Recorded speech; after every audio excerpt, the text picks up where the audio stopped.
Baik, Salam Bapak Ibu yang dikasih Tuhan. Salam. Salam. Ya, saya yakin Bapak Ibu semuanya dalam keadaan sehat walafiat.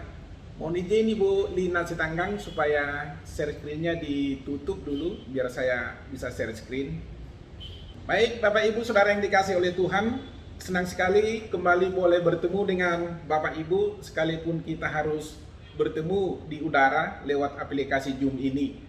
Saya yakin dan percaya bahwa pertemuan kita ini tidak mengurangi rasanya seperti sedia kala kita bertemu secara onsite. Saya juga berterima kasih kepada Ketua IAHI Jambi, Bapak Ari Siombing, beserta dengan seluruh para pengurus, Dr. Fitri, yang juga memperkenankan saya untuk hari ini boleh menyampaikan sharing kepada kita pada saat sore hari yang indah ini. Oleh Ibu Dr. Fitri meminta saya untuk menyampaikan terbanglah Raja Waliku, dan saya tambahkan memasuki era baru atau era new normal. Sebelumnya saya beritahukan pada bulan November pada tahun 2019 saya pindah tugas ke Subang. Selanjutnya dari Subang setelah 1 tahun 2 bulan, Januari yang lalu pada tanggal 8 saya sudah dilantik menjadi ketua pada Pengadilan Negeri Pematang Siantar.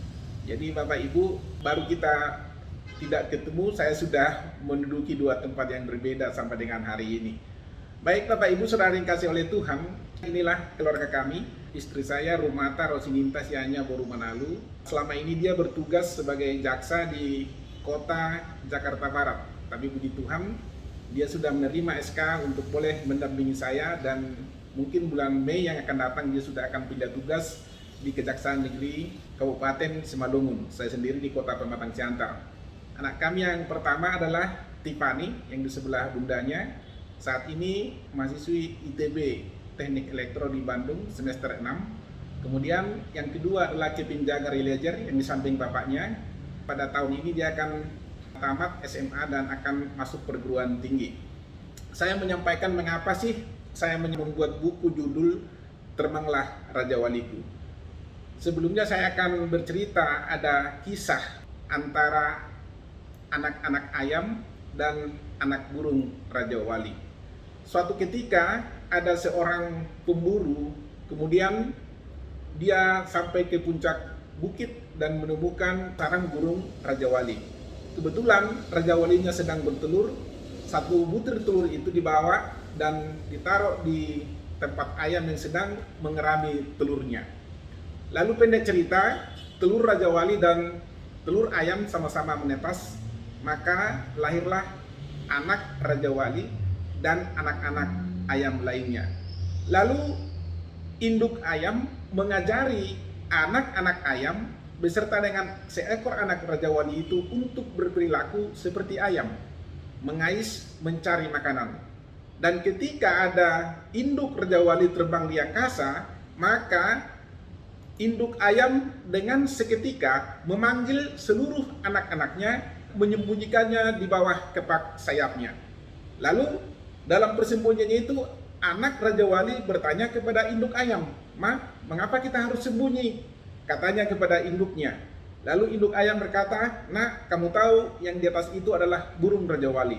Kalau kita tidak sembunyi, suatu saat kita semua akan diterkamnya."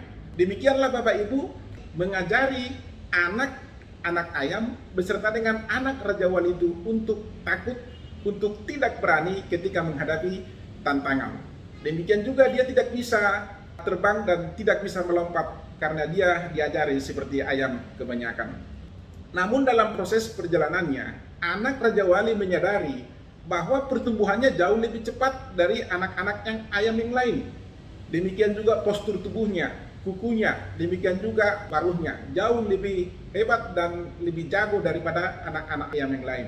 Lalu ketika dia melihat induk Raja Wali terbang di angkasa, maka dia juga meniru untuk bisa terbang. Tetapi pertama-tama dia tidak bisa, dia melompat berulang-ulang, terjatuh dan mungkin terluka. Namun ketika itu dia lakukan secara berulang-ulang, maka pada akhirnya anak Raja Wali itu bisa terbang layaknya seperti Raja Wali, dan dia tinggalkan teman-teman ayam lainnya. Apa yang mau saya sampaikan kepada kita adalah bahwa kita ini semua adalah sebenarnya diciptakan Tuhan laksana Raja Wali, bukan seperti ayam. Oleh karena itu pada saat ini kita akan belajar bagaimana sih Raja Wali itu mengatasi permasalahan dalam kehidupannya. Firman Tuhan dalam Yesaya 40 ayat 29 sampai 31. Dia memberi kekuatan kepada yang lelah dan menambah semangat kepada yang tiada berdaya. Orang-orang muda menjadi lelah dan lesu, dan teruna-teruna jatuh tersandung. Tetapi orang-orang yang menanti-nantikan Tuhan mendapat kekuatan baru. Mereka seumpama Raja Wali yang naik terbang dengan kekuatan sayapnya. Mereka berlari dan tidak menjadi lesu. Mereka berjalan dan tidak menjadi lelah. Hari-hari ini mungkin sedang mengalami kelelahan. Mungkin kita sedang mengalami kecapean. Oleh karena apa? Oleh karena pandemi global COVID-19 melanda seluruh negeri. Anda letih, Anda lesu dan tidak berdaya, sepertinya tidak ada jalan keluar. Bukan hanya itu, ekonomi kita sulit, usaha dan pekerjaan kita, bahkan hubungan sosial kita pun termasuk adat istiadat kita juga berantakan. Apa yang harus kita lakukan dalam kondisi yang demikian ini Bapak Ibu? Kita pertama harus belajar seperti burung Raja Wali. Bapak Ibu, burung Raja Wali membangun sarangnya di puncak bukit batu. Yang pertama dia taruh adalah ranting-ranting pohon yang sangat keras. Kemudian dia lapisi lagi yang kedua dengan jerami yang lebih halus. Dan kemudian yang ketiga dia lapisi dengan bulu-bulu yang lebih halus lagi. Atau dengan kapas-kapas yang lebih halus lagi. Kemudian dia bertelur dan mengerami telurnya. Dan setelah itu telurnya menetas Bapak Ibu, maka lahirlah anak-anak Raja Wali. Pertama, ketika anak Raja Wali dilahirkan Bapak Ibu, awalnya Raja Wali kecil nyaman di sarangnya. Dia tidur, dia makan, disuapi oleh induknya. Segala sesuatunya tersedia baginya. Saat kenyang, anak Raja Wali itu tidur kembali dan tidak melakukan apa-apa. Dan dia lakukan itu secara berulang. Bahwa mungkin kita juga mengalami hal yang sama. Selama ini, kita Bapak Ibu laksana anak Raja Wali yang nyaman di sarangnya. Tidur, makan, disuapi oleh induknya. Kita datang ke gereja, disuapi dengan makanan firman Tuhan. Setelah itu kita kenyang dan pulang dan tidak melakukan aksi atau apapun itu juga. Maka tidak heran Bapak Ibu saudara kasih Tuhan, sudah sekian lama dia menjadi anak Tuhan, menjadi orang Kristen, tapi perilakunya masih tetap seperti baik. Lalu Bapak Ibu pertanyaan, apakah kondisi itu dibiarkan oleh induk Raja Wali? Dalam Ulangan 32 ayat 11, laksana Raja Wali menggoyang bangkitkan isi sarangnya, melayang-layang di atas anak-anaknya, mengembangkan sayapnya, menampung seekor dan mendukung di atas tepaknya. Ternyata Bapak Ibu setelah 3 bulan kemudian, maka Raja Wali itu tidak membiarkan anak-anaknya nyaman di dalam sarangnya. Dikatakan dalam kitab Ulangan, menggoyang bangkitkan, memporak-porandakan sarangnya, memporak-porandakan zona nyamannya. Lalu kemudian induknya melayang di atas anak-anaknya dan mengembangkan sayapnya dan menampung seekor dan mendukung di atas kepak sayapnya. Bapak Ibu setelah sarangnya diporak-porandakan, dia angkat itu anaknya, dibawa terbang ke atas, dan kemudian dilepaskan anaknya itu untuk bisa terbang. Namun belum bisa. Tapi sebelum menyentuh tanah ataupun bebatuan, maka induk Raja Wali itu kembali mengangkat anaknya, membawa ke atas, dilakukan secara berulang. Mungkin kondisi itu sakit Bapak Ibu. Mungkin anaknya bisa terluka, mungkin anaknya ketakutan. Dan hal yang sama juga dilakukan oleh Tuhan dalam kehidupan kita. Bapak Ibu sekasih Tuhan, anak ini berusaha untuk terbang tapi gagal dan terus gagal. Saat jatuh melayang, induknya segera meraih dan membawanya terbang berulang kali hingga anaknya bisa terbang sendiri. Bapak Ibu sekasih Tuhan, selama ini kita sudah nyaman. Ke gereja juga Bapak Ibu kadang malas-malasan walaupun hanya sekali seminggu. Jangankan untuk ibadah-ibadah lain, kelompok sol dan lain sebagainya. Untuk ibadah sekali seminggu pun terkadang kita sudah susah. Kita menunggu pelayan-pelayan untuk mendoakan kita. Ketika kita bergumul, ketika kita sakit, kita datang kepada pendeta. Pak pendeta mohon didoakan, mohon ini dan lain sebagainya. Pulang dan tidak melakukan apapun melalaikan firman Tuhan. Dan hidupnya tidak berubah. Dan itu berlangsung tanpa adanya pertumbuhan rohani dalam kehidupannya. Maka Rasul Paulus memperingatkan jemaat yang ada di Ibrani 5 ayat 12, sebab sekalipun kamu ditinjau dari sudut waktu, sudah seharusnya menjadi pengajar. kamu masih perlu lagi diajarkan asas-asas pokok dari pernyataan Allah, dan kamu masih memerlukan susu, bukan makanan keras. Bapak Ibu sekasih Tuhan, kepada jemaat di Ibrani juga ini sudah diperingatkan, dan ini juga diperingatkan kepada kita. Kehadiran COVID-19 ini yang membawa kesulitan demi kesulitan, baik pekerjaan, kesehatan, dan lain sebagainya, menurut saya bahwa ini adalah makanan keras. Makanan keras kepada siapa? Kepada kita semua. Untuk sepenuhnya kita bergantung kepada Tuhan, menaruh pengharapan kepada Tuhan, dan mentaati protokol kesehatan yang ditentukan oleh pemerintah maupun oleh tenaga medis untuk kita patuh dan taat. Dan melalui kesulitan-kesulitan ini ada banyak orang yang menyaksikan kasih kemurahan Tuhan ketika dia bisa melalui tertular COVID-19, kemudian dia sembuh, dia ditolong Tuhan, dan dia bisa menyaksikan kasih kemurahan Tuhan kepada banyak orang. Bapak Ibu, eranya saat ini sarang zona nyaman kita diporak-porandakan. Jangan kita bingung ya, dan jangan kita menyalahkan Tuhan. Sekali lagi saya mau katakan, Tuhan memang tidak menghadirkan ini, tapi Tuhan mengizinkan ini terjadi Bapak Ibu, untuk sepenuhnya kita berharap dan bergantung sepenuhnya kepada Tuhan. Percayalah Bapak Ibu, goncangan ini adalah Allah sedang melatih kita untuk lebih dewasa dan siap untuk terbang laksana Raja Wali. Dengan merentangkan sayap, maka Anda dan saya belajar untuk terbang. Tuhan mengangkat kita melalui ujian dan percobaan. Raja Wali menjadi sia-sia kalau dia tidak bisa terbang. Demikian juga kita orang Kristen, anak-anak Tuhan, menjadi sia-sia kalau kita tidak dewasa di dalam iman. Kemudian yang kedua Bapak Ibu, apa yang dilakukan oleh Raja Wali? Ternyata Raja Wali tinggal di tempat yang tinggi. Raja Wali suka terbang di tempat yang tinggi, jauh dari jangkauan para pemburu ataupun jangkauan manusia. Tuhan juga menciptakan kita untuk selalu terbang dan berada di tempat yang tinggi, yaitu selalu berada dalam hadirat Tuhan. Tempat yang tinggi berbicara tentang intimasi, tempat yang tinggi berbicara tentang menara doa, tempat yang tinggi artinya kita menanti-nantikan Tuhan. Pengaduan dan ratapan kita disegarkan oleh sumber kasih daripada Tuhan kita. Di dalam Habakuk 2 ayat 1, aku mau berdiri di tempat pengintaianku dan berdiri tegak di menara. Aku mau meninjau dan menantikan apa yang difirmankannya kepadaku dan apa yang akan dijawabnya atas pengaduanku. Bapak Ibu, menara atau mercusuar ditempatkan adalah supaya pelayar bisa berjaga-jaga bahwa di situ ada batu karang, bahwa di situ ada pulau batu sehingga tidak ditabrak, maka ditaruh di sana mercusuar. Tuhan mau kita ada di tempat yang tinggi, di menara, di tempat pengintaian, dan Habakuk juga mengatakan itu, aku mau meninjau dan menantikan apa yang dipermakan Tuhan ketika kita ada di menara doa. Saya terlalu yakin dan percaya bahwa Tuhan berbicara kepada kita ketika kita ada di hadirat Tuhan. Kemudian yang ketiga, apa yang dilakukan oleh Raja Wali? Ternyata burung Raja Wali Bapak Ibu, dia terbang tidak mengepakkan sayapnya seperti pada burung kebanyakan, tetapi dia membuka lebar sayapnya dan menggunakan kekuatan angin untuk mendorong tubuhnya.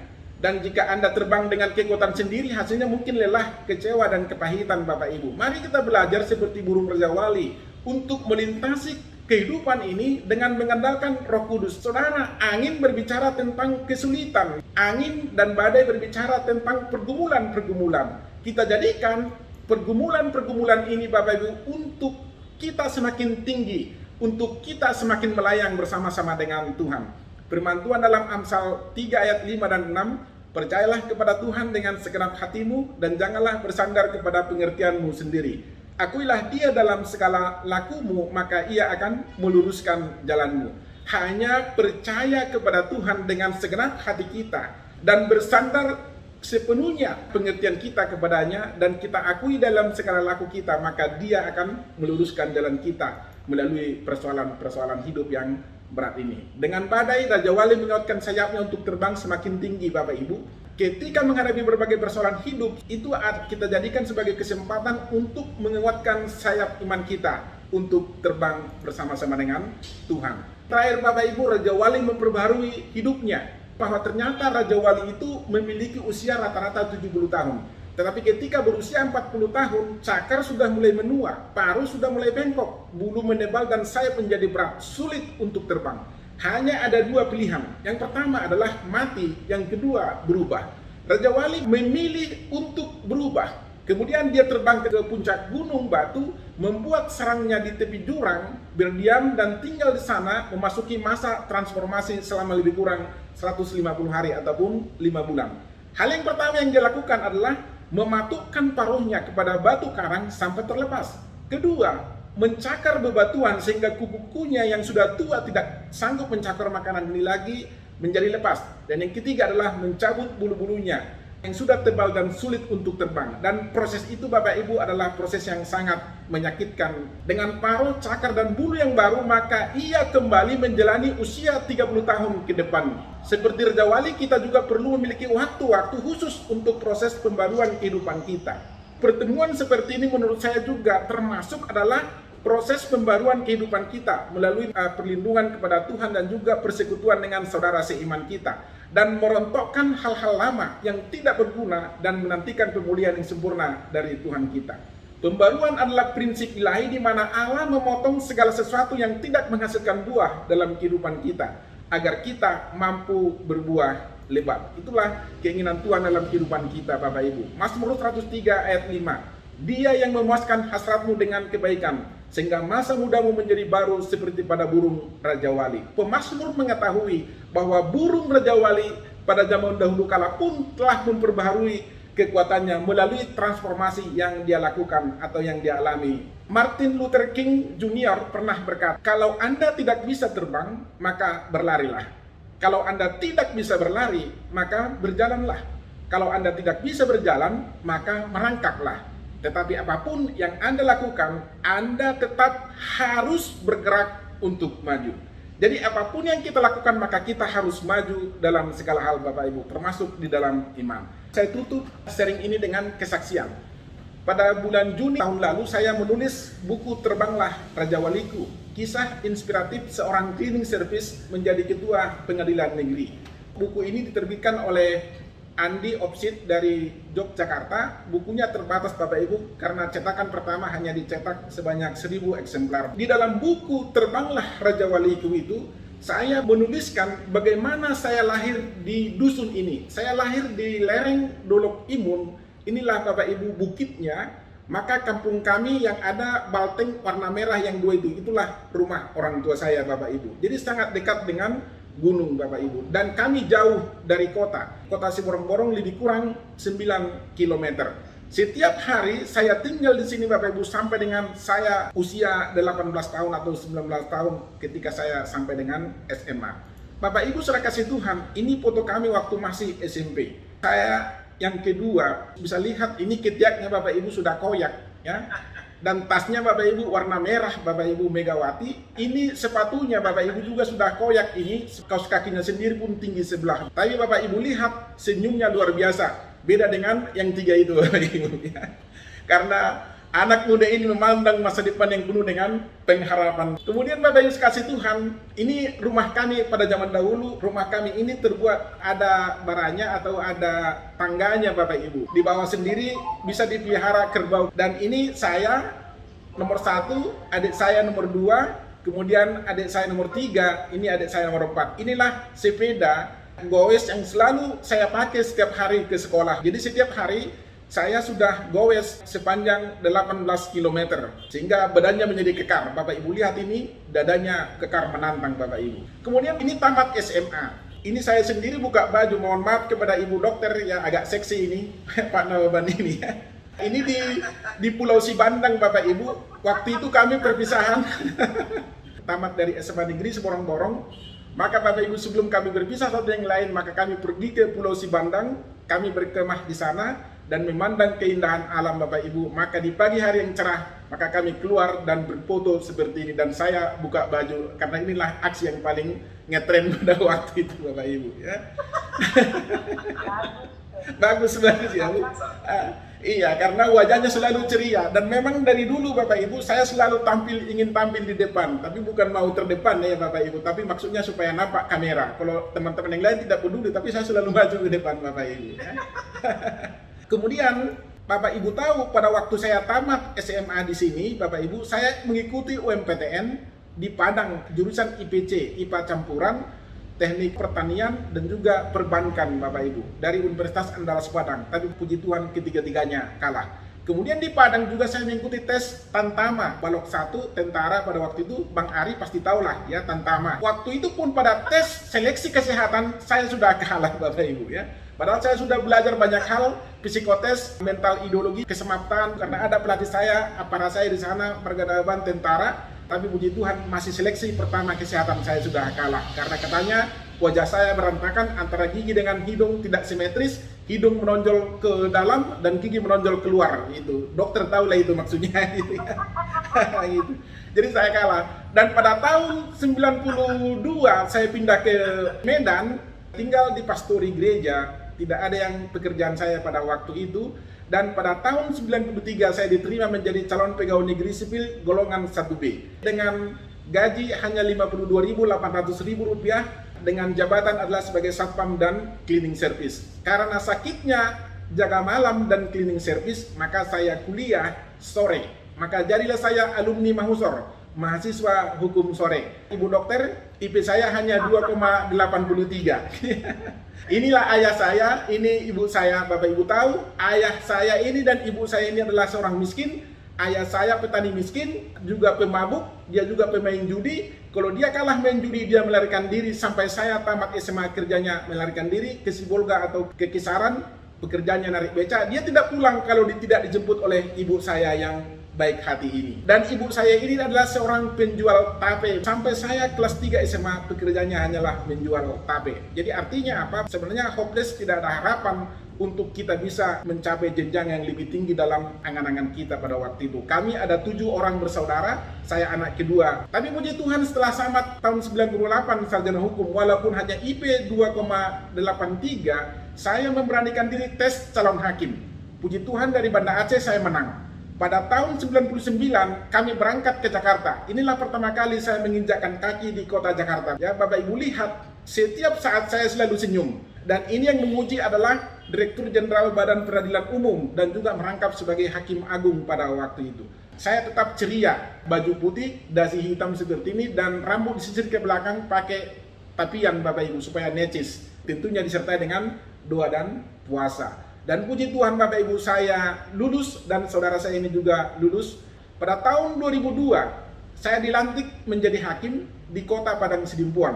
Ini pendeta yang melantik saya di kota Padang Sidimpuan, tapi saya dengar beliau ini sudah almarhum. Kemudian Bapak Ibu Saudara yang kasih oleh Tuhan, ternyata setelah saya dilantik menjadi hakim, kami pindah tugas ke Tarutung, pindah tugas ke Jepara. Dan Bapak Ibu tahu, waktu kami pindah tugas di Jepara, ternyata istri saya divonis dokter kanker payudara stadium 3B. Bagaikan disambar petir di siang bolong, maka saya menyetujui untuk dilakukan tindakan medis. Pertama kemoterapi 3 kali, kemudian diangkat, setelah itu kemoterapi 3 kali lagi, dan dilakukan radiasi sebanyak 25 kali.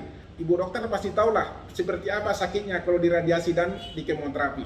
Setiap dia di kemoterapi selalu drop, tidak bisa makan, dan kalaupun bisa makan, mencret tidak beraturan. Demikian juga Bapak Ibu ketika dia diradiasi, hal yang sama Bapak Ibu, sakitnya minta ampun. Yang paling sakit adalah proses pengobatannya, bukan penyakitnya itu sendiri. Tahun pertama Bapak Ibu setelah selesai di kemoterapi, maka pindah ke tulang belakangnya, metastase, sehingga dia tidak bisa berjalan. Maka dalam 1 tahun itu juga kami lakukan lagi kemoterapi 6 kali dan diradiasi lagi 25 kali. Bapak Ibu tahu kami tinggal di Jepara. Proses pengobatannya dilakukan di Rumah Sakit Karyadi di Semarang. Jarak tempuhnya itu bisa 2-3 jam, walaupun hanya 75 km karena pada waktu itu macet Bapak Ibu.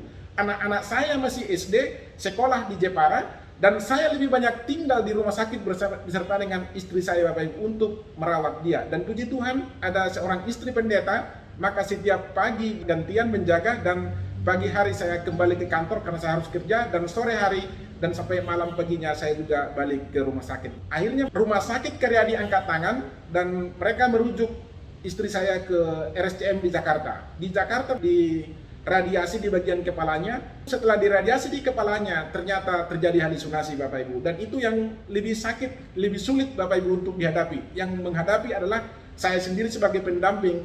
Ketika dihalusinasi Bapak Ibu, maka sulit untuk mengendalikan dia.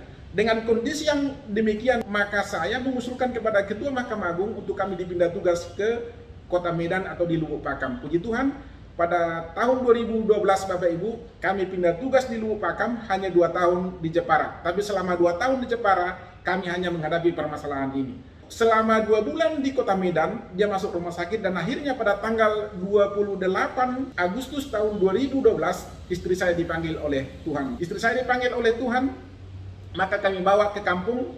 Kebetulan waktu di gereja ini gereja Betel Tarutung Kota, waktu itu saya wakil ketua pembangunan, waktu kami bertugas di sana. Dan istri saya adalah ketua departemen doa di gereja itu, maka istri saya disemayamkan di gereja. Ini saya menyemprotkan minyak wangi sebagai tanda perpisahan untuk tutup peti. Ini anak saya Tiffany dan ini anak saya Kevin. Tiffany pada waktu itu masih kelas 6 SD dan Kevin pada waktu itu masih kelas 4 SD Bapak Ibu. Dan 2 hari berikutnya Bapak Ibu, saya sudah khotbah di gereja yang sama dan tema khotbah saya yang saya sampaikan adalah bagaimana Kaleb meraih janji Allah di dalam kitab Yosua 14. Yang pertama, dia mengingat akan janji Allah. Yang kedua, dia mengikuti Tuhan dengan sepenuh hati. Dan yang ketiga, dia sabar menantikan selama 45 tahun janji itu digenapi dalam kehidupannya sejak mereka ada di Kades Barnea. Dan yang terakhir adalah walaupun sudah berusia tua, Kaleb meminta pegunungan Hebron. Pegunungan Hebron itu dihuni oleh orang raksasa ataupun orang enak. Dan pegunungan itu sulit untuk ditaklukkan. Tetapi Kaleb yang berusia 85 tahun ini pantang menyerah. Ini kami bertiga, ini kami setelah selesai khotbah di pemandian Sebolon, kami senantiasa memandang kepada janji Tuhan. Dan puji Tuhan, tidak berapa lama pada tahun berikutnya saya bertemu dengan istri saya yang sekarang. Ini Rumata Rosininta Sianya Boru Manalu. Ini adalah pilihan dari kedua anak saya, Tiffany dan Kevin, karena mereka sangat mencintai bundanya dan bundanya juga sangat menyayangi mereka. Maka ketika saya tugas di Balige, tugas di Jambi, mereka berdua ini memilih tinggal beserta dengan bundanya di kota Bekasi ataupun di Jakarta. Persoalan itu sangat sulit Bapak Ibu. Dan sampai pada akhirnya ketika saya ada di Muara Bulian diangkat sebagai ketua dan dipromosikan Bapak Ibu menjadi wakil ketua kelas 1B di Subang. Dan pada tanggal 8 Januari yang lalu saya dilantik menjadi ketua pengadilan negeri di kota Pematang Siantar di Pengadilan Tinggi Medan. Inilah mama saya dan bapak saya Bapak Ibu. Pada saat pelantikan itu mereka bersuka cita, enjoy. Padahal Bapak Ibu tahu dulu bapak saya ini seorang pemain judi, seorang pemabuk, selalu melarikan diri. Tetapi pada akhirnya memang di dalam buku Terbang Lahar Jawa itu saya tulis bahwa pada akhirnya dia bertobat dan menjadi seorang hamba Tuhan, dan sampai sekarang dia ini menjadi seorang gembala sidang di kampung kami walaupun jemaatnya kecil karena dia hanya tamat SD. Ini ibu saya beserta dengan ibu-ibu Dharma Yukti Karini sejajaran Provinsi Jambi, mereka bersuka cita oleh karena kasih Tuhan. Itu yang mau saya sampaikan kepada kita. Saya mau katakan di dalam Yesaya 41 ayat 10, janganlah takut sebab aku ini menyertai engkau, janganlah bimbang sebab aku ini Allahmu. Aku akan meneguhkan, bahkan akan menolong engkau. Aku akan memegang engkau dengan tangan kananku yang membawa kemenangan. Bapak Ibu, sekali lagi saya mau katakan, sesulit apapun persoalanmu, sesulit apapun kehidupanmu, sakitmu atau pergumulanmu hari-hari ini, yakin dan percayalah akan janji Tuhan. Jangan takut, sebab Tuhan menyertai kita. Jangan bimbang, sebab Tuhan itu adalah Allah kita yang berjanji ya dan amin, janjinya pasti digenapi. Dan dia akan meneguhkan kita. Ketika kita goyang Bapak Ibu, dia akan teguhkan kita. Bahkan akan menolong kita, memegang tangan kita dan memberikan kemenangan kepada setiap kita. Saya akan percaya Ikatan Alumni Hagai Jambi menang atas persoalan ini, atas pandemi global ini, atas persoalan apapun yang terjadi dalam kehidupan kita. Sekali lagi saya mau katakan dan saya mau akhiri, terbanglah Raja Waliku, terbanglah di atas badai. Tuhan memberkati Bapak Ibu semuanya. Salam, Horas. Terima kasih.